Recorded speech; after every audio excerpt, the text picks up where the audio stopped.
Cześć, witam Was Energik w kolejnym odcinku To było grane. Dzisiaj tytuł, można powiedzieć, przełomowy. Jedyny taki tytuł na rynku, który powstał. Chociaż możemy się tutaj sprzeczać, ale o tym powiemy sobie później, bo powstały jeszcze dwie gry w oparciu o podobną technikę, aczkolwiek te gry już nie były takie dobre jak ta. Tytuł wydany przez firmę DreamWorks Interactive, wykonany przez studio The Neverhood. Gra o tym samym tytule, czyli The Neverhood. Jest to święty graal wśród wszystkich kolekcjonerów gier PC-owych, ponieważ wersja pudełkowa Neverhooda jest bardzo, bardzo rzadko spotykana. Jeżeli już jest spotykana, to kosztuje tyle, że lepiej o tym nie mówić. Gra Neverhood wyszła w 97 roku. 97, dobrze mówię? Nie chcę Was tutaj wprowadzić w błąd, bo to jest dosyć istotne. Chyba w 97. Nieważne. Przyjmijmy, że 97.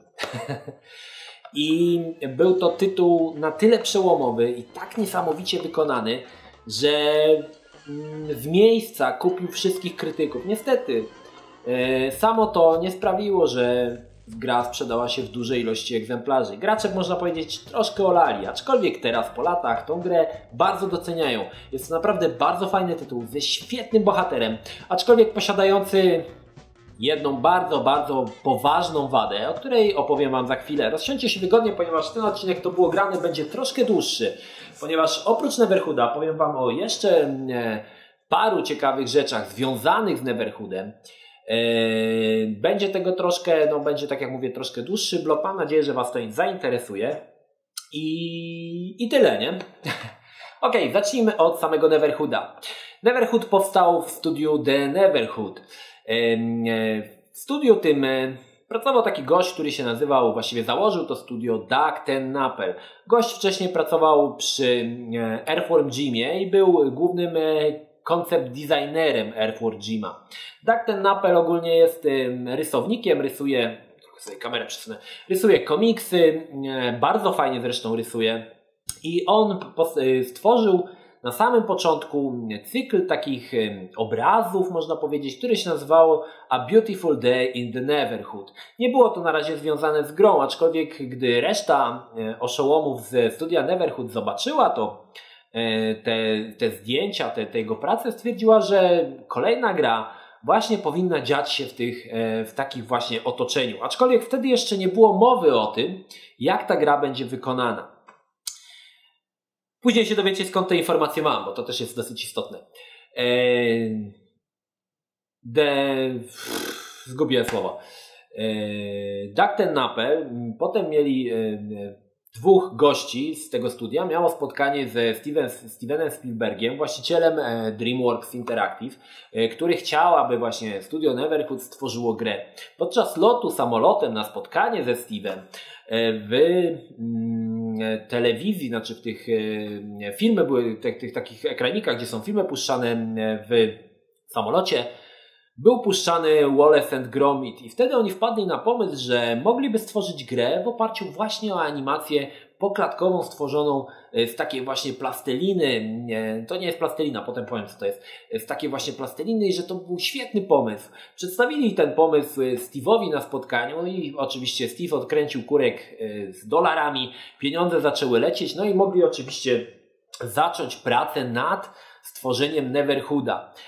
Sam koncept gry opierał się na tym, że wszystko w tej grze powinno być wykonane z plasteliny. Aczkolwiek nie jest to plastelina, jest to specjalna pianka, którą to piankę importowali aż, słuchajcie, z Wielkiej Brytanii.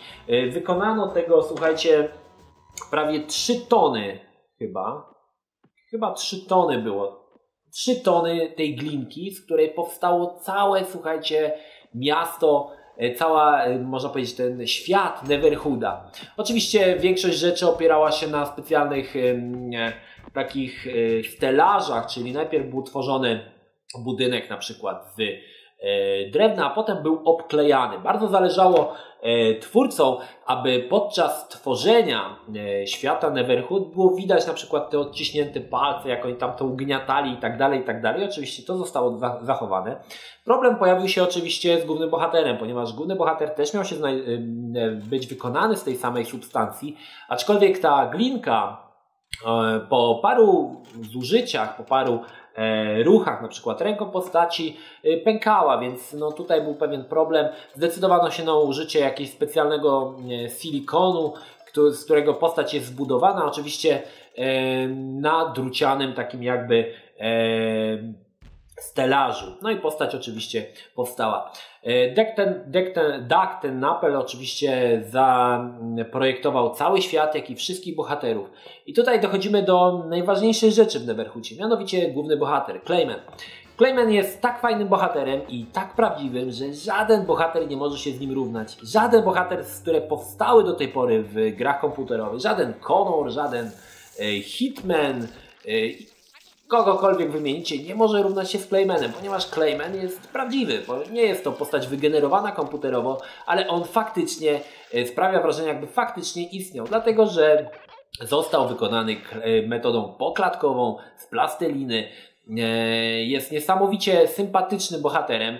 W całej grze nie wypowiada, wypowiada tylko jedno słowo na samym końcu.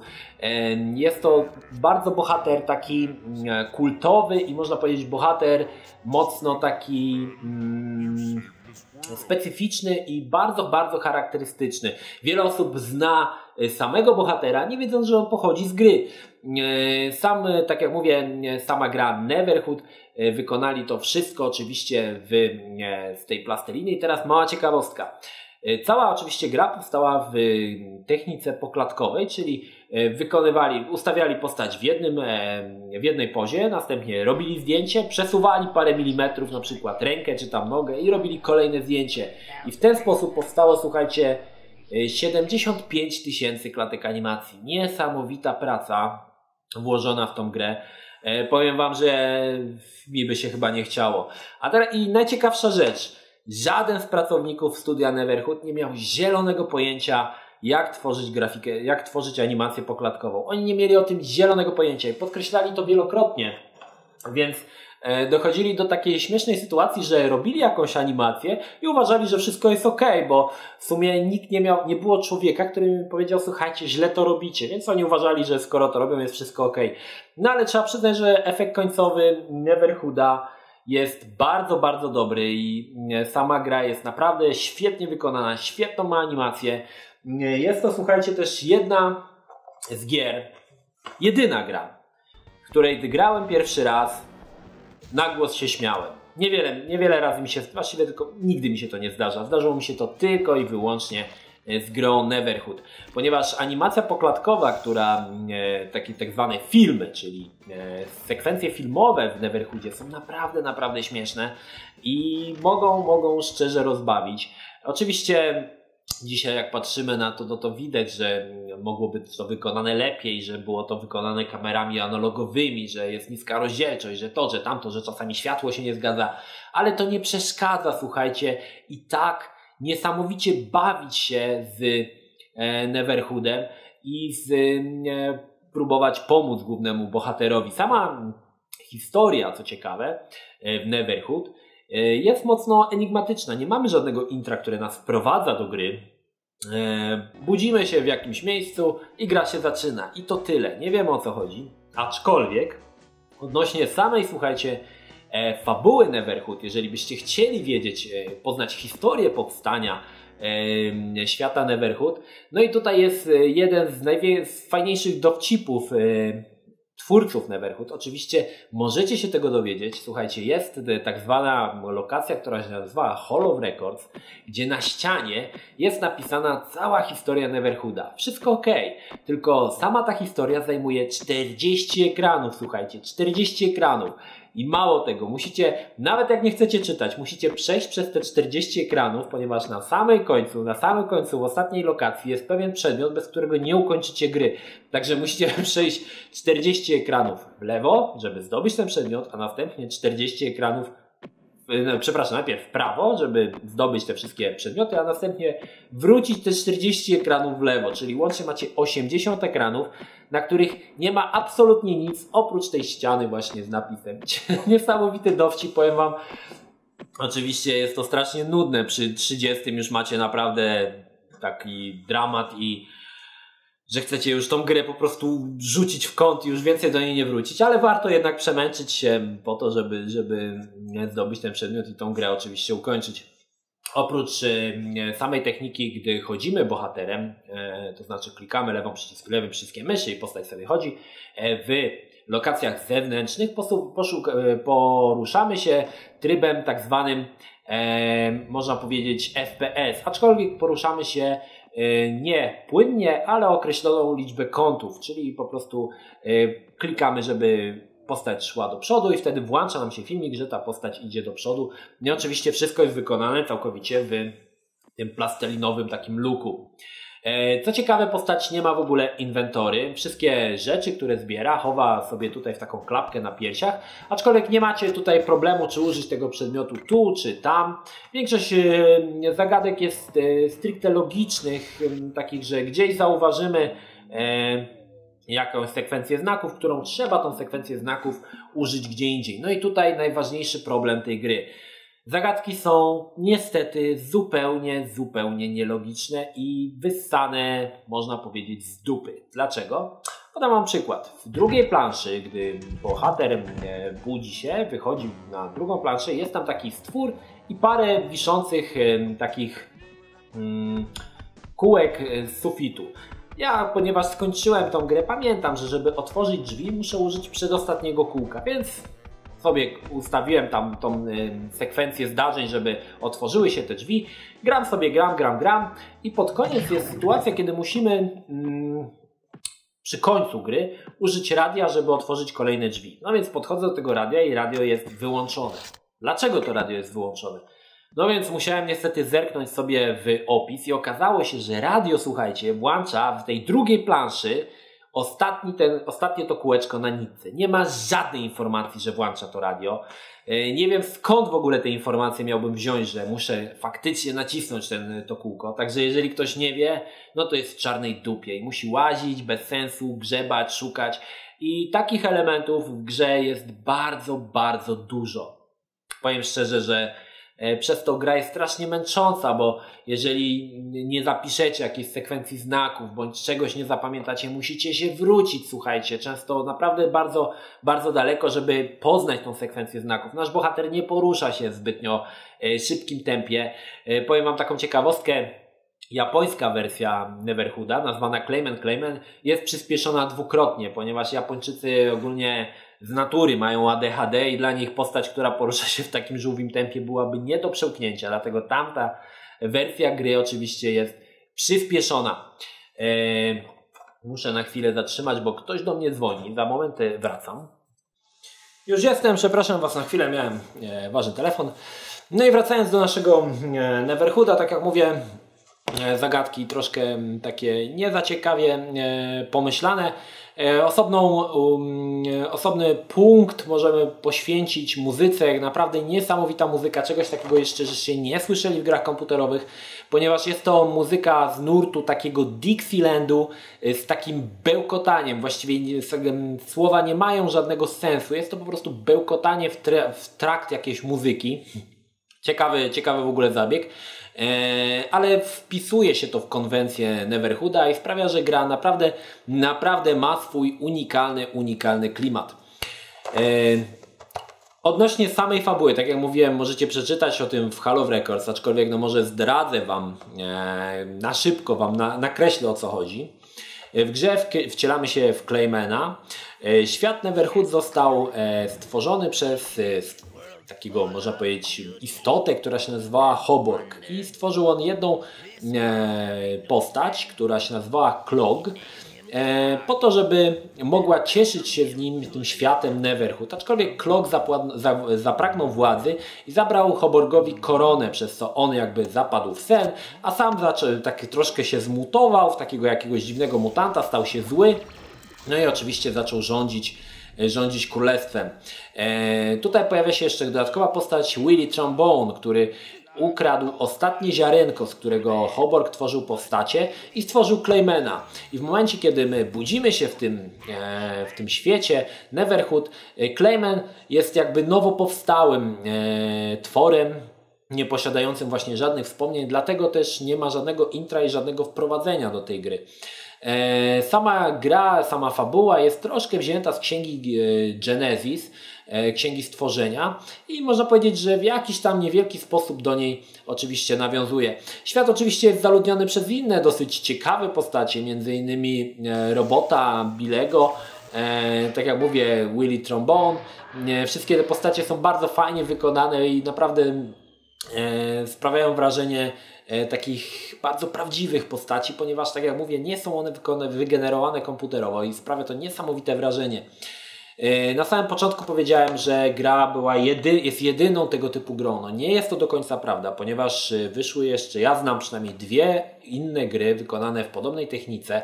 Pierwszą to Platypus, czyli taka, tylko że w ogóle konwencja inna, ponieważ tam jest strzelaninka kosmiczna, gdzie lecimy w lewo i wszystko jest wykonane z plasteliny. Okej, ale to nie jest Neverhood.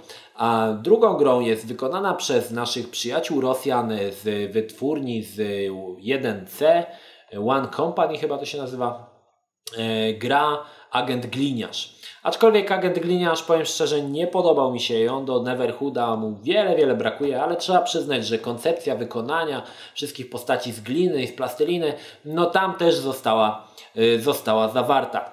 Okej. Tak jak mówiłem, będzie ten odcinek troszkę dłuższy, więc przyszykujcie się, bo to jeszcze nie koniec. Zobaczmy, co w takim razie jest w pudełku Neverhood. W pudełku jest bardzo skromnie, ponieważ oprócz samej takiej karteczki z informacjami, tutaj mamy informację, że ciekawostka, jeżeli jesteś hardkorowym graczem, przestań to czytać od razu, ponieważ gra jest skierowana dla takich bardziej casualowych graczy. No to nie jest oczywiście do końca prawda, no ale tak bardzo fajnie z humorem napisana kartka. No i oczywiście płytka z Neverhoodem, pokazuje, że mam Neverhood, tak jest. No i tu jest jeszcze książeczka, jest instrukcja w formie książeczki. Pokażę Wam, tutaj fajne są takie zdjęcia Daga Tennapela, czy też rysunki jego właśnie tutaj na przykład. Przybliżę, żeby ostrość złapało. Bardzo fajna sprawa. Widać, że sprawiało im to przede wszystkim ta gra masę radochy podczas tworzenia i na samym końcu, gdy przejdziecie grę, jest taka, w trakcie trwania napisów końcowych jest taki filmik, w którym mówią oni o kulisach powstania Neverhooda, pokazują, jak powstawała muzyka, jak robili to, jak robili tamto. Bardzo fajny film, też oczywiście z niesamowitym humorem. Trzeba przyznać, że studio Neverhood jest jednym z takich najbardziej bo już ono nie istnieje, jajcarskich studii deweloperskich. Naprawdę niesamowicie śmiesznie oni tam opowiadają to, jak tworzyli. Bardzo fajnie pomysłowo zrobione. Sama postać Claymana jest dla mnie bardzo kultowa. Ja jestem wielkim fanem tej gry. Neverhood jest w trójce moich ulubionych gier. Na miejscu chyba drugim, na trzecim miejscu w rankingu moich ulubionych gier. Jest to pozycja dla mnie na tyle kultowa i myślę, że nie tylko dla mnie, że nawet sam Clayman występuje w moim kreatywnym CV. Pokażę je Wam tutaj, aczkolwiek parę elementów zostało troszkę zmodyfikowanych, abyście nie mogli mnie wystalkować. To jest moje CV. Ona oczywiście też, pamiętajcie, że moja drukarka nie jest jakimś szczytem techniki, także też nie jest do końca ona dobrze to wszystko wydrukowała, ale pokażę Wam. Oto moje CV. Jak widzicie, kreatywne CV i głównym bohaterem mojego kreatywnego CV jest oczywiście Clayman z Neverhooda. Przybliżę, żebyście zobaczyli, jak widzicie. Nie kłamałem. Tak jak widzicie, wszystkie informacje, które są tutaj zawarte w tym CV, no właśnie one są na podstawie takiego komiksu z Claymanem. Naprawdę Clayman jest dla mnie niesamowicie kultową postacią, niesamowicie taką charakterystyczną i którą bardzo lubię. Aczkolwiek, jak mówię, gra ma jeden bardzo poważny zarzut, między innymi właśnie nielogicznych i nie do końca przemyślanych zagadek. No dobrze, powiedziałem Wam, że zdradzę Wam informacje. Skąd ja te wszystkie informacje mam, że to tam była jakaś glinka, że to tamto, że sramto. Otóż jako że jestem fanem Neverhooda, posiadam też taką książkę Inside Moves, The Neverhood. Bardzo ciekawa pozycja, dzisiaj właściwie nie do dostania, ponieważ jest to bardzo rzadka książka. Jeżeli jest, to kosztuje ona naprawdę krocie. W środku, oprócz samego opisu, cała książka, słuchajcie, jest napisana niesamowicie, z niesamowitym humorem. Nawet, słuchajcie, opis instalacji gry, czyli normalnie instalacji gry po kolei, jest napisane naprawdę z niesamowitym humorem i z niesamowitym jajem i trzeba przyznać, że jest to naprawdę super sprawa. Oczywiście mamy w tej książce opis ze zdjęciami. Są nawet, słuchajcie, tutaj takie kolorowe zdjęcia w środku, bardzo fajna sprawa. Co ciekawe, jeszcze w tej grze mamy tak zwane te wszystkie całe kroniki Neverhooda, które były w Hall of Records, co Wam powiedziałem, 40 ekranów w formie pisanej, także nie można nie męczyć oczu, tylko przeczytać sobie, słuchajcie, tutaj. No i najciekawsza chyba rzecz z całej książki, no to oczywiście The Making of Neverhood. I tutaj stąd mam właśnie te wszystkie informacje, które Wam powiedziałem. Naprawdę świetna książka. Szkoda, że cała nie jest w kolorze. Zawierająca troszkę tych ilustracji, troszkę fajnych szkiców Douga Tennappela. Zobaczcie, Doug Tennappel naprawdę jest kultowym twórcą dla fanów, wszystkich fanów Neverhooda. Także naprawdę fajna książka i mam te wszystkie informacje właśnie z tej książki Inside Moves, The Neverhood. No dobrze. Gra Neverhood kończy się w momencie, kiedy oczywiście dobro wygrywa i wiele osób myśli, że to jest koniec sagi Neverhood, ponieważ nigdy druga część nie powstała. Błąd.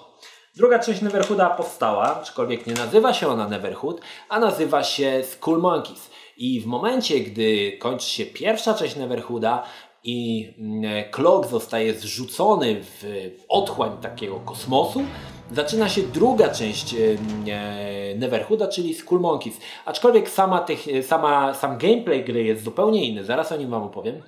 Ponownie wracają wszystkie postacie. Wraca Clayman, wraca Cloak. No może nie ma Hoborga, bo tylko te główne, może nie wszystkie.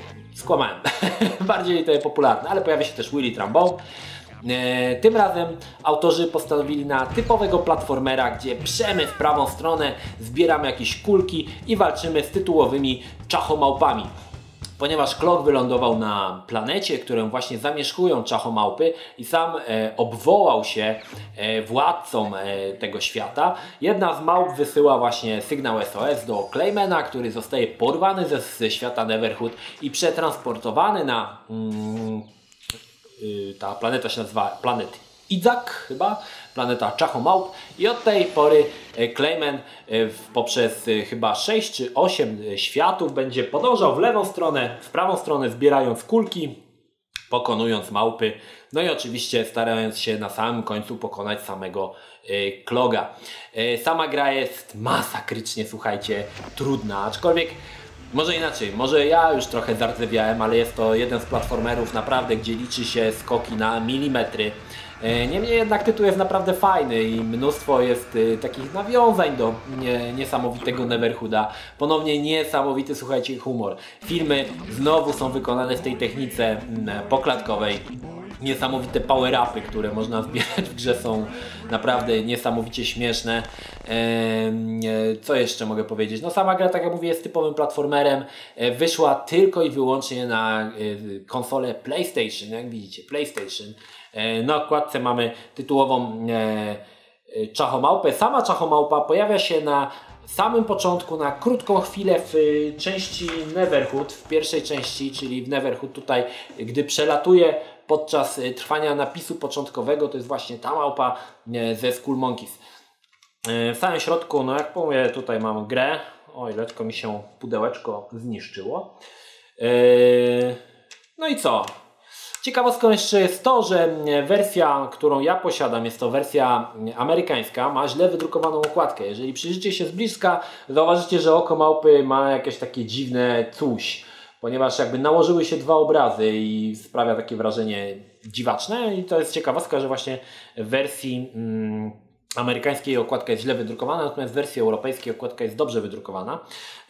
Ponownie, no tak jak mówię, sama gra zachwyca nas niesamowitym fajnymi level designami, aczkolwiek dla niektórych graczy może się troszkę wydać monotonna, ponieważ levele są dosyć utrzymane w takich burych kolorach, brązowych. Rzadko się zdarza, żeby kolory były jakieś jaśniejsze i bardziej nasycone, ale mimo wszystko świetne levele, słuchajcie,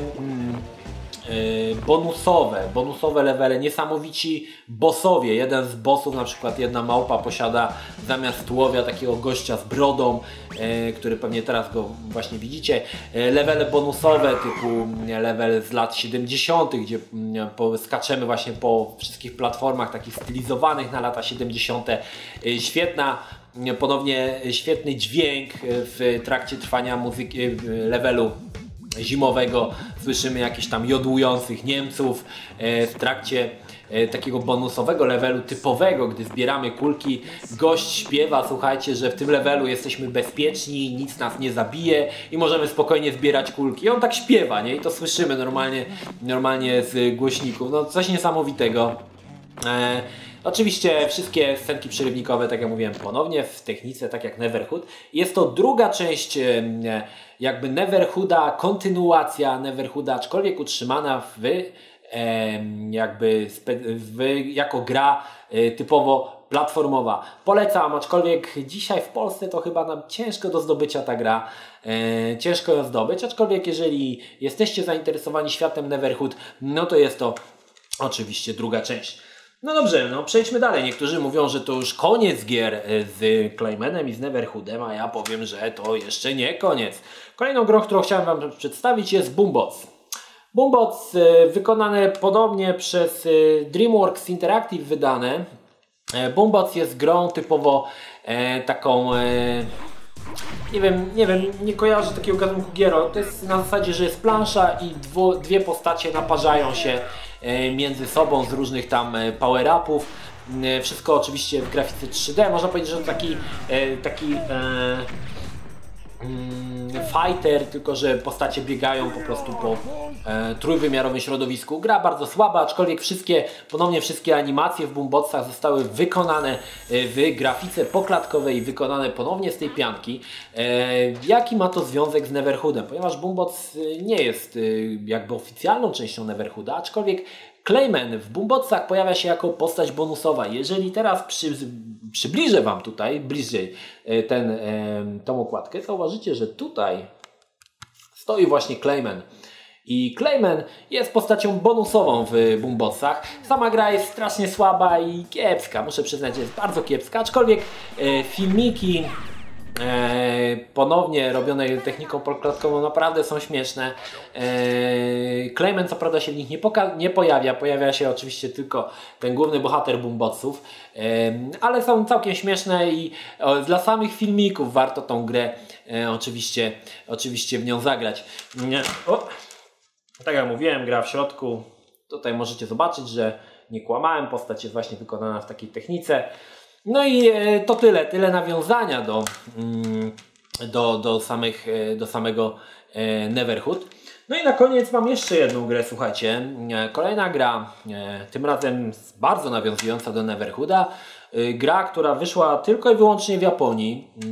Ja się nie dziwię, bo gra jest strasznie głupia słabiutka, bardzo słabiutka. Jest to Clayman Gun Hockey. Jak widzicie, Clayman już wita nas na samej okładce. Sama gra to taka cyfrowa wersja Cymbergaja. Nie wiem, czy wiecie, co to jest Cymbergaj. Z tym, że zamiast odbijania ręką tego krążka, strzelamy w krążek z takich pistoletów i walczymy z wszystkimi takimi bardziej znanymi postaciami ze świata Neverhood, a więc z Hoborgiem, z Klogiem, z tym zielonym stworem, który starał się nas zjeść. Pokonując jednego, przechodzimy do kolejnego poziomu i walczymy ponownie w tego Cymbergaja. Tak jak mówię, graficzka bardzo prosta. Sama gra też nie jest jakaś skomplikowana, nie ma żadnych scenek filmowych z Claymanem. ponieważ tutaj ta gra już chyba nie została wydana przez studio Neverhood, aczkolwiek no, licencja jest, ponieważ pojawia się Clayman i wszyscy bohaterowie, to możecie z tyłu jeszcze zobaczyć. Gra w Polsce chyba raczej w ogóle niedostępna, tylko w Japonii, nawet na płytce jest też Clayman, jak widzicie. Także no, tytuł bardzo rzadki, aczkolwiek też znajdujący się tutaj właśnie Clayman mówi nam o tym, że gra należy do świata Neverhood. No dobrze, i to tyle.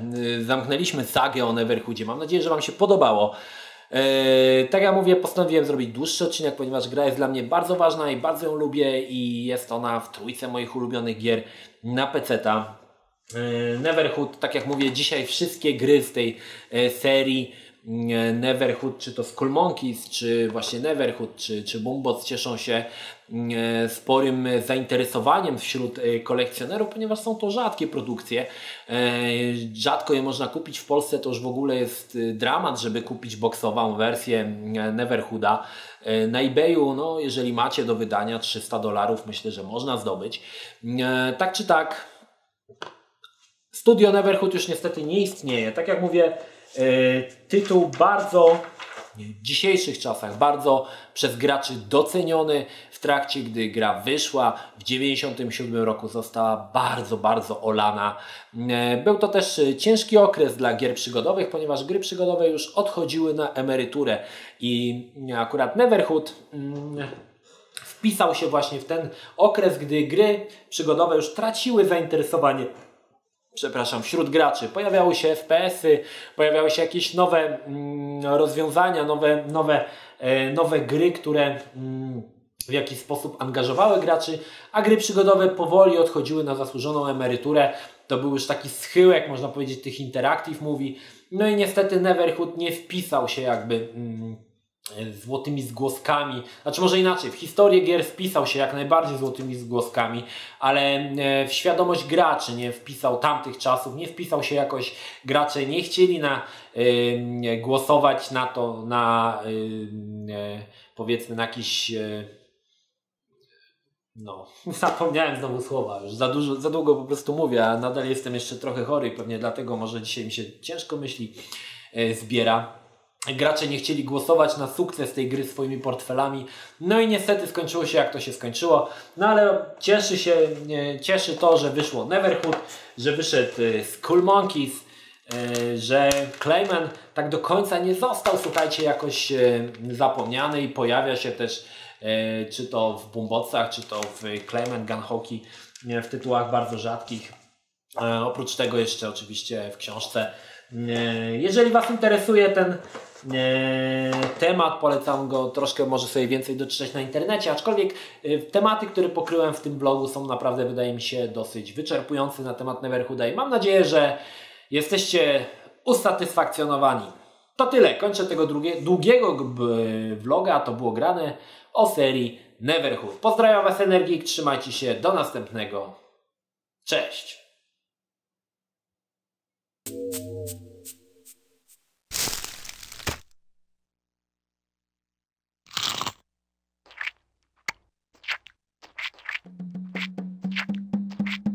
Link.